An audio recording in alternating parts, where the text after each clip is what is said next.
हरे कृष्णा भक्तों, बात करते हैं 2024 भादो मास के कृष्ण पक्ष की एकादशी का जो व्रत है वह किस दिन किया जाएगा।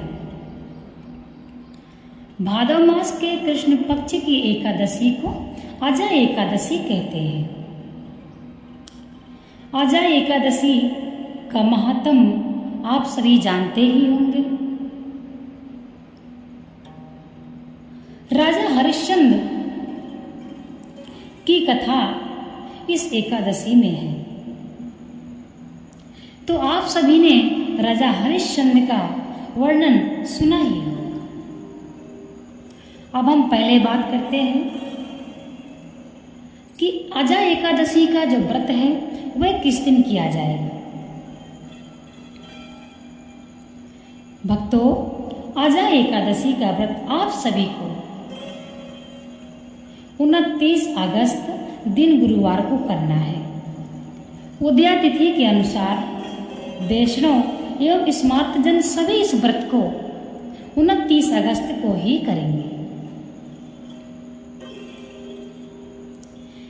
इसके नियम जान लो, क्योंकि कोई भी व्रत करने से पहले उस व्रत के नियम हमको पता होना चाहिए। दशमी के दिन से ही आपको नियमों का पालन करना चाहिए। जो भी मेरे भाई बंधु बहन नॉन वेज खाते हैं, मैं उनसे प्रार्थना करूंगी कि कृपया इसका त्याग करें तथा दशमी के दिन से ही लहसुन, प्याज, मसूर की दाल तथा तामसिक ऐसी वस्तुओं का त्याग कर दें।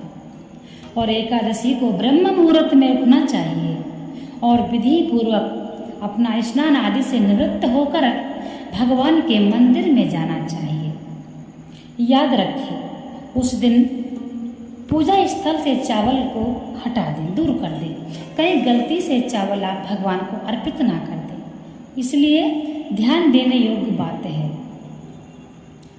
भगवान के मंदिर में जाना अनिवार्य होता है, क्योंकि भगवान के जो मंदिर होते हैं बड़े बड़े, वहाँ बड़ी बड़ी मूर्तियाँ होती हैं, तो उन मूर्तियों की प्राण प्रतिष्ठा होती है। और हम जो अपने घर में भगवान का विग्रह रखते हैं, ये हमारी भावपूर्ण मूर्तियाँ होती हैं। तो पहले आप मंदिर में जाएं, वहाँ पर आप विधि से पूजा करें और भगवान के सामने ये संकल्प करें, हे नारायण, हे प्रभु, मैं अजा एकादशी व्रत करने का संकल्प लेता हूँ। प्रभु मुझे शक्ति दें, मैं अजा एकादशी का व्रत विधि विधान से एवं नियमों का पालन करते हुए और आपके भक्ति में मन लगाकर एकादशी का व्रत करूँ। भगवान को स्नान कराएं, दूध, दही, घी, मधु एवं शर्करा स्नान कराकर भगवान को सुगंधित चंदन पुष्प अर्पित करें, आरती करें तथा मंदिर में पूजा करके आप अपने घर में आ जाएं। और घर में आकर अपने घर के मंदिर की एक दिन पहले ही आप मंदिर की सफाई कर लिया करें। एकादशी के दिन आपके घर में यदि नारायण भगवान, विष्णु की मूर्ति है या लड्डू गोपाल है, ये होना जरूरी है। और भगवान भोलेनाथ की भी पूजा अवश्य करें। अंगूठे के आकार का शिवलिंग होना चाहिए और छोटे से नंदी होना चाहिए। तब भगवान को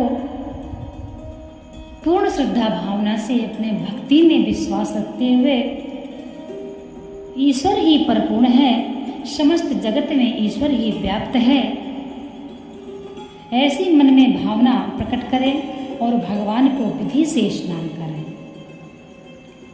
ध्यान रखें, एकादशी के दिन भगवान नारायण को पंचामृत का स्नान अवश्य कराना चाहिए। तो एक दिन पहले आपको तुलसी तोड़ना है और एक पात्र में आप दूध रख लें, दही रख लें, घी रख लें, मधु रख लें तथा हर पात्र में एक एक तुलसी का पत्र जरूर डालें। और गंगा जल रख लें, शुद्ध जल रख लें, हल्दी रख लें और भगवान को विधि से स्नान कराएं, मन से स्नान कराएं।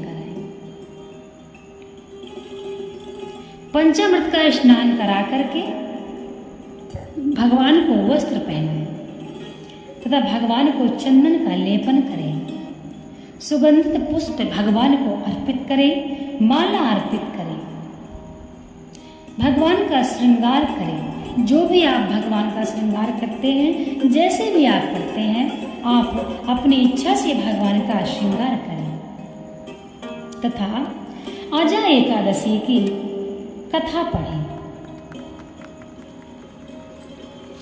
कथा पढ़कर आपको आरती करना है। यदि आप एकादशी को हवन करते हैं तो याद रखें उसमें सामग्री का हवन ना करें। ध्यान रखें अन्न युक्त जैसे जौ चावल ये सामग्रियां लोग धोखे में कर देते हैं तो नहीं, आप करें तो चीनी और घी का हवन कर सकते हैं तथा आरती करें। एकादशी के दिन आपको भगवान के 12 मंत्र का उच्चारण करना है, जप करना है, माला करनी है। ओम नमो भगवते वासुदेवाय ये कहते हुए आपको दिन व्यतीत करना है और भगवान नारायण का चिंतन करके आपको रात्रि में आपको भजन कीर्तन जागरण जितना आपसे हो सके आप करें। यदि हो सके तो भूमि पर ही शयन करें, परंतु हर जगह हर घर में सबके लिए भूमि पर शयन करना उचित नहीं है। आप सोच रहे होंगे कि उचित क्यों नहीं है, मैं अभी आपको ये बता देती हूँ। उचित इसलिए नहीं है, देखिए बरसात का मौसम चल रहा है और बहुत से गांव में ऐसा होता है इस समय कीड़ा ज़्यादा निकलते हैं, सांप बिच्छू, तो धरती में लेटना ठीक नहीं है। किसी का घर तो खेतों में ही बना हुआ है, किसी का घर जंगलों के पास बना है, किसी के घर के आसपास घास फूस बहुत रहती है, इसलिए कीड़े कांटे का बहुत डर रहता है। तो भगवान सब जानते हैं। यदि कोई व्यक्ति शहर में है, साफ सफाई से रहता है, वो तो उसे कोई दिक्कत नहीं है, परंतु जिन व्यक्तियों का घर गांव में है, खेतों के पास है, घास फूस है, कीड़े कांटे का डर है, तो आप सभी जानते हैं आप विश्राम करें, कोई दिक्कत नहीं है। आप बिस्तर पर ही विश्राम करें, अपने जिसमें निमित्त करते हैं उसमें कर लें, क्योंकि बरसात के मौसम में कीड़ा का बहुत डर रहता है। कई व्यक्तियों को 4 महीना बड़ी मुश्किल का कटता है। ऐसे जगहों पे घर है जहाँ पैर रखना भी मुश्किल होता है, परंतु चिंता ना करें, भगवान नारायण की कृपा से सृष्टि का पालन करते हैं भगवान विष्णु, आपकी रक्षा करेंगे। तो आप अपने बिस्तर पर ही शयन कर सकते हैं। इसलिए हम बोलते हैं जैसी आप व्यवस्था देखें वैसा ही नियम करें। भगवान गीता में कृष्ण स्वयं कहते हैं, ये तो पूजा के बाद ही पता लगता है कि व्यक्ति की पूजा स्वीकार किया है या नहीं। तो पूजा में भाव होना चाहिए, पूजा में विश्वास होना चाहिए। इतना भी कष्ट व्यक्ति को नहीं सहना चाहिए कि स्वयं भगवान को भी कष्ट हो। यदि आप ये भरोसा रखते हैं कि आत्मा में ही हमारी परमात्मा है, तो आप अपनी आत्मा को भी खुश रखें तो परमात्मा भी खुश रहेगा। इसीलिए कहते हैं जीव जंतु को मारना, किसी को दुख पहुंचाना, किसी की संपत्ति छीन लेना, यह गलत कार्य बिल्कुल ना करें। इन बातों का ध्यान रखना है।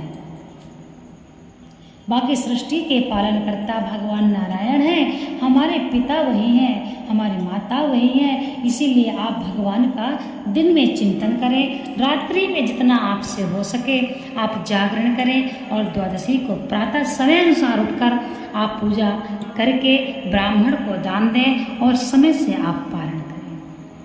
भगवान श्री हरि अजय एकादशी की कृपा से आपके मन में जो भी मनोकामना चल रही होगी वह भगवान अवश्य पूर्ण करेंगे। श्री राधे।